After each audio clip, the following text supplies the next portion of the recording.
Hi, നമ്മളിന്നൊരു തേങ്ങ അരച്ച മീൻ കറിയാണ് വെക്കുന്നത്. അതിനായിട്ട് നമ്മൾ ഒരു മുറി തേങ്ങ ചിരകിയത് അരച്ചെടുക്കുന്നുണ്ട്.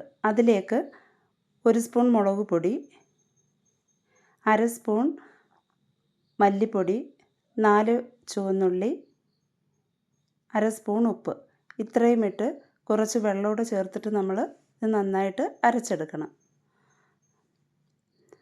അതിലേക്ക് ഇനി നമ്മൾ മീൻ എടുത്ത് വെച്ചിട്ടുണ്ട്, പിന്നെ അരച്ച അരപ്പുണ്ട്, പിന്നെ ഒരു 8 പീസ് പുളി വെള്ളത്തിലിട്ട് വെച്ചിട്ടുണ്ട്, 2 പച്ചമുളക് എടുത്തിട്ടുണ്ട്, 2-3 തണ്ട് കറിവേപ്പില എടുത്തിട്ടുണ്ട്.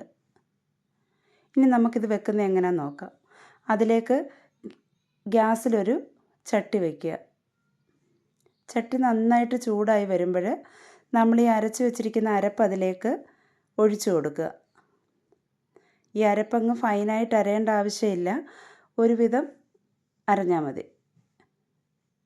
ഇതിലേക്കിനി ഒരു കപ്പ് വെള്ളമൂടെ ചേർത്ത് ആവശ്യത്തിനുള്ള വെള്ളം ചേർത്തത് കലക്കിയെടുക്കുക.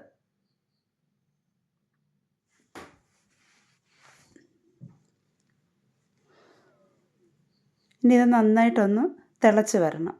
അതിനായിട്ട് തീ കൂട്ടി തന്നെ വെക്കുക.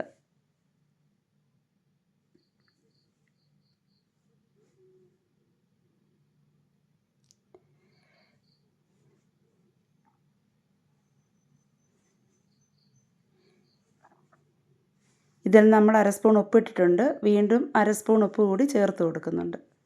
എന്നിട്ട് നന്നായിട്ട് ഇളക്കുക. ഇനി ഇതൊന്ന് തിളച്ച് വരുന്നതിന് വേണ്ടി വെയിറ്റ് ചെയ്യുക.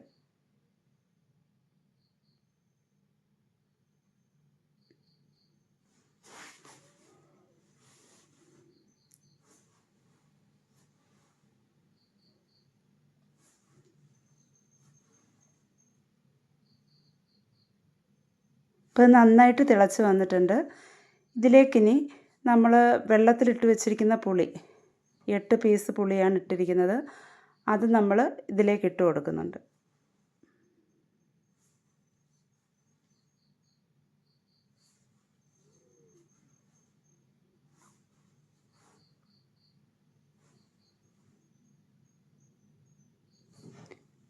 ഈ പുളി പിഴിഞ്ഞ് വെച്ചിരുന്ന വെള്ളം നമ്മൾ പകുതി ചേർത്ത് കൊടുക്കുന്നുണ്ട്. പിന്നെ ആവശ്യമെങ്കിൽ പുളി നോക്കിയിട്ട് നമുക്ക് വീണ്ടും ചേർത്ത് കൊടുക്കാം. പകുതി വെള്ളം ഒഴിച്ചു കൊടുക്കുന്നുണ്ട്. എന്നിട്ടത് നന്നായിട്ട് ഇളക്കി യോജിപ്പിക്കുക. ഇതിലേക്കിനി നമ്മൾ വൃത്തിയാക്കി വെച്ചിരിക്കുന്ന മീൻ ഇട്ട് കൊടുക്കാം. ഏത് മീൻ വേണമെങ്കിലും യൂസ് ചെയ്യാം.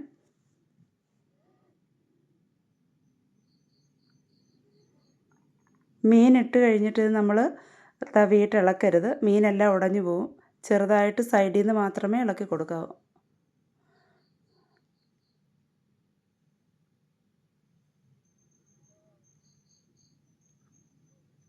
ഇനി ഇതിലേക്ക് നമ്മൾ കുറച്ച് കറിവേപ്പില കൂടി ഇട്ട് കൊടുക്കുന്നുണ്ട്.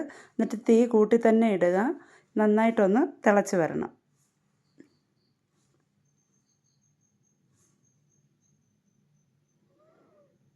ഇനി ഇതൊന്ന് അടച്ച് വെച്ച് നമുക്ക് ഒന്ന് തിളയ്ക്കാൻ വേണ്ടി വെയിറ്റ് ചെയ്യാം.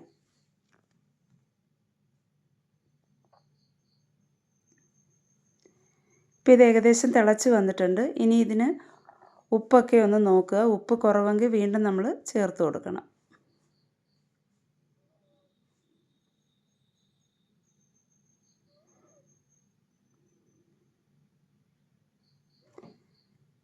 എരിവും പുളിയൊക്കെ നമ്മുടെ ഇഷ്ടത്തിനനുസരിച്ച് ചെയ്യാം. അപ്പോൾ എരിവ് കൂടുതൽ വേണമെങ്കിൽ പച്ചമുളക് ആഡ് ചെയ്യാം. ഞാൻ 2 ഇതിനകത്ത് ചേർത്തിട്ടുള്ളൂ.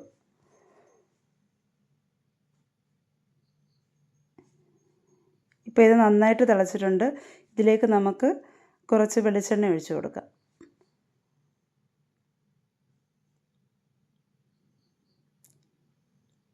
തിളച്ച് കഴിഞ്ഞാൽ നമ്മൾ തീ കുറച്ചിടണം.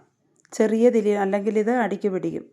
കാര്യം കൂടുതൽ വെള്ളം ഇതിനകത്ത് ചേർക്കാത്തത് കൊണ്ട് ഇത് അടിക്ക് പിടിക്കും. ചെറിയ തീയിലിട്ട് വേണം വേവിക്കാനായിട്ട്. ഇപ്പോൾ ഇത് ഏകദേശം വറ്റിയിട്ടുണ്ട്.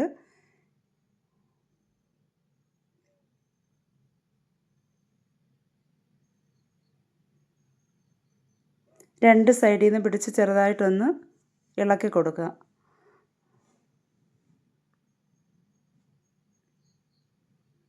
ഇനി ഇതിലേക്ക് നമുക്ക് കുറച്ച് കറിവേപ്പില കൂടി ഇട്ട് കൊടുത്തിട്ട് ഗ്യാസ് ഓഫ് ചെയ്യാം.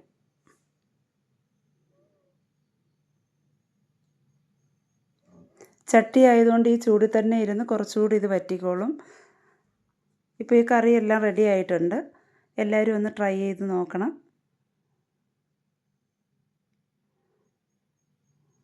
വീഡിയോ ഇഷ്ടമാവുകയാണെങ്കിൽ ലൈക്ക് ചെയ്യണം, ഷെയർ ചെയ്യണം, സബ്സ്ക്രൈബ് ചെയ്യണം.